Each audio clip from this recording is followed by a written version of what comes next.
আসসালামু আলাইকুম। কেমন আছেন সবাই? আশা করি আল্লাহর অশেষ রহমতে ভালো আছেন। আলহামদুলিল্লাহ, আমরাও ভালো আছি। নতুন আর একটা ভিডিওতে আপনাদের সবাইকে স্বাগত জানাই। Sumaiya Raju simple lifestyle blog video দেখার জন্য আপনাদেরকে আরও একবার স্বাগত জানাই। সকালে ঘুম থেকে উঠেই একজন মা, একজন গৃহিণী কত রকমের কাজ থাকে, তাই না? এখানে বাবুর জন্য টিফিন তৈরি করছিলাম, আর এদিক থেকে একটু ফাঁকে আমি চিয়া সিড ভিজিয়ে রাখলাম লেবু আর একটু মধু দিয়ে আমার জন্য। এটা খাওয়া কিন্তু সকালবেলা ভালো, আমরা সকলেই হয়তো এই বিষয়টা জানি। খালি পেটে খেতে পারলে আরও বেশি ভালো। একজন গৃহিণীর সকালটা শুরু হয় কিন্তু কাজের মধ্যে দিয়ে, আর সারাদিনই কিন্তু এই কাজের মধ্যেই থাকতে হয়। ভিডিওর শুরুতেই সেই ছোট্ট একটা রিকোয়েস্ট করে নিচ্ছি সবার কাছে, দূরে এবং কাছে, দেশ এবং দেশের বাইরে, যে যেখান থেকে আমার ভিডিওটা দেখছেন সবাইকে জানাই অসংখ্য ধন্যবাদ। ভিডিওটা যদি আপনাদের কাছে একটু হলেও ভালো লাগে, প্লিজ একটা লাইক করে দিবেন। রাত্রে ছোট বোন পড়তে বসেছিল, বেশ রাত করে পড়াশোনা করেছে, আর টেবিলের অবস্থা দেখুন, এভাবেই রেখে দিয়েছে। তো এই তো একটু এগুলো ভাঁজ করে সুন্দর করে গুছিয়ে নিচ্ছি। ভিডিওতে ভিউ যেমন তেমন, ভিডিওর তুলনায় লাইক একদমই আসে না।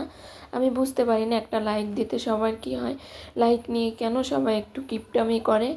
আসলে একটা লাইক দিলে তো আপনাদের কোনো ক্ষতি হবে না। বারবার একটা কথা বলি, তো ভেবেছি আপনাদেরকে আর এভাবে বলবো না। যার ভালো লাগবে সে একটা লাইক করে দিয়ে যাবেন। অন ক্যামেরায় অফ ক্যামেরায় অনেক কাজই করে নিয়েছি, আর এখন বাচ্চার স্কুলের টাইম হয়ে গিয়েছে, বাচ্চাকে স্কুলে দিতে যাচ্ছি। কিন্তু একটা জিনিস বাদ দিয়েছি। কি বাদ দিয়েছি সেটা কিন্তু আপনাদের কাছে প্রশ্ন থাকলো। আমার আপুরা কে কতটা ভালোবেসে আমার ভিডিওটা দেখে সেটা বোঝা যাবে। আপনাদের কাছে প্রশ্নটা থাকলো, দেখি কে বলতে পারেন আমি ঠিক কী বাদ দিয়েছি। আমি কিন্তু পরবর্তীতে বিষয়টা আপনাদের সঙ্গে শেয়ার করব, কারণ আপনারা কিন্তু আমার একটা পরিবার, আর আপনাদের সঙ্গে তো অবশ্যই শেয়ার করতে হবে। তবে তার আগে আপনাদের কাছে আমার জানার থাকলো, আপনারা কিন্তু আমাকে যারা বুঝতে পেরেছেন তারা জানাবেন, যারা আমার ভিডিওটা ভালোবেসে দেখেন তারা অবশ্যই বলতে পারবেন। বাচ্চাকে স্কুলে রেখে আমি কিন্তু বাসায় চলে এসেছি, আর এসেই কিন্তু এই যে দুপুরে রান্নার জন্য সব কিছু গুছিয়ে নিচ্ছি। আজকে একটু করলা ভাজি করব, আর করলা ভাজির মধ্যে কিন্তু একটু আলু দিলে ভালো লাগে। আর আমাদের কিন্তু অনেকেই খেতে চায়, আবার অনেকে খেতে চায় না। আসলে আব্বু কিন্তু আলুটা পছন্দ করে না, আবার আমাদের কাছে কিন্তু ভালো লাগে, আম্মুও পছন্দ করে, আর আমরাও কিন্তু পছন্দ করি। একটু আলু দিয়ে করলা ভাজি করলে কিন্তু বেশ ভালো লাগে। আমি কিন্তু খুব তাড়াহুড়া করে সব কিছু গুছিয়ে নিয়েছি, যেহেতু আবার বাচ্চাকে স্কুল থেকে নিয়ে আসতে হবে। এরই মধ্যে কিন্তু আমি সব করে নিয়েছি। এই যে অফ ক্যামেরায় কিন্তু আমি শাকও কেটে নিয়েছি, আর শাকগুলোকে কিন্তু আমি কুচিয়ে নিয়েছি, আর এটা কিন্তু মূলা শাক। আমি কিন্তু কাজের জন্য একটু দম ফেলাতেও পারছি না। একজন গৃহিণীর কিন্তু সারা দিনের অনেক কাজ থাকে, একটার পরে একটা ধাপে ধাপে কিন্তু গুছিয়েই আমাদের এই কাজগুলো করে নিতে হয়। হয়তো এভাবে বোঝা যাচ্ছে না, ভিডিওতে কিছু অংশ রেখেছি কিছু অংশ রাখিনি। এই তো আমি কিন্তু এই পাশে মাছ ভাজতে দিয়ে দিচ্ছি, আর এই মাছ ভাজি করতে করতে কিন্তু আমার ছেলেকে স্কুল থেকে নিয়ে আসার টাইম হয়ে গিয়েছে। তাই তো আমি কিন্তু অর্ধেক কাজ কিন্তু এখন করে যাচ্ছি, আর বাকি অর্ধেক কাজ কিন্তু বাচ্চাকে স্কুল থেকে নিয়ে এসে তারপর করব। আর এর মাঝখানে কিন্তু অফ ক্যামেরায় কিন্তু আমি অনেক কাজ করে নিয়েছি, হয়তো সেটা আপনাদের মাঝে আর তুলে ধরা হয়নি। তাই বলছি, একজন গৃহিণীর কিন্তু সারাদিনে অনেক অনেক কাজ থাকে। এই যে কই মাছগুলো দেখছেন, মাছগুলো কিন্তু অনেক ছোট ছোট। একদিন আগে আমি কিন্তু এই যে বাজার থেকে কই মাছগুলো কিনেছিলাম।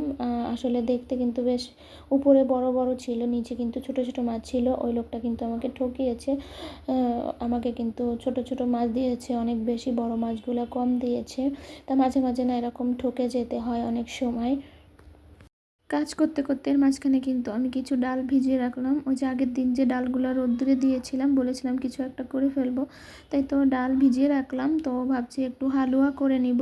আসলে গত কোনো একটা ভিডিওতে আমি টুনাটুনির সংসার থেকে আপুটাকে দেখেছিলাম। আসলে আপু কিন্তু হালুয়া করেছিল বুটের ডাল দিয়ে, তো আমার দেখে বেশ ভালো লেগেছিলো। তা আমি সেদিনই আর কি নিয়াত করেছিলাম হালুয়া পাকাবো। তো হয়তো আজকে একটু হালুয়া করে নিব ডাল দিয়ে। ওই দিন দেখে কিন্তু আপুকে হালুয়া বানিয়েছিল দেখে আমার খুব ভালো লেগেছিল, এর জন্য আজকেও ভাবলাম আমিও একটু করব। আর এর মাঝখানে কিন্তু আমি বাচ্চাটাকে স্কুল থেকে নিয়ে এসেছি, তারপর কিন্তু আবার রান্না শুরু করেছি।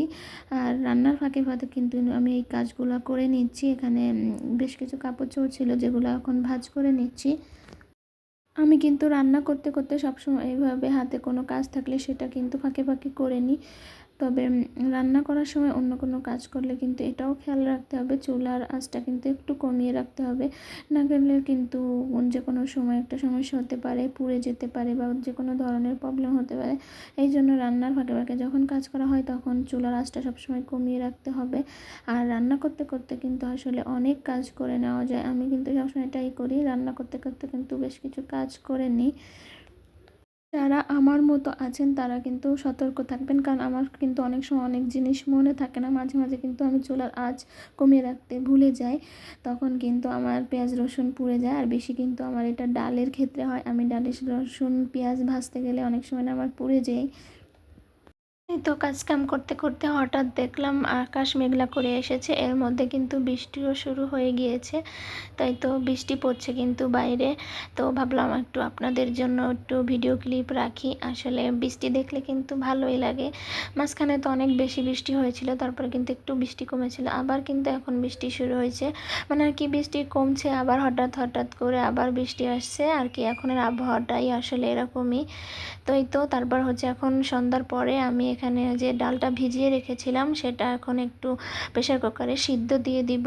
আসলে একটু হালুয়া করব, তো ডালগুলো আগে সিদ্ধ করে নিতে হবে। তা আমি কিন্তু এখানে হচ্ছে প্রথমে ডাল দিয়ে দিয়েছি, তারপর কিন্তু এই যে দুধটা দিয়েছি, এখন কিন্তু এটাকে সিদ্ধ করে নিব। যারা এখনও আমার ভিডিওটা দেখছেন, ভিডিও দেখতে দেখতে ভিডিওর কোনো কথা বা কাজ আপনাদের কাছে যদি অনেক বেশি ভালো লেগে যায় তাহলে চ্যানেলটা সাবস্ক্রাইব করে আমাদের পাশে থেকে যেতে পারেন। তো আজকের ভিডিওটা আমি এখানেই শেষ করছি, দেখা হয়ে যাবে নেক্সট কোনো ভিডিওতে। সে পর্যন্ত সবাই ভালো থাকবেন, সুস্থ থাকবেন আর আমাদের জন্য দোয়া করবেন। আল্লাহ হাফেজ, আসসালামু আলাইকুম।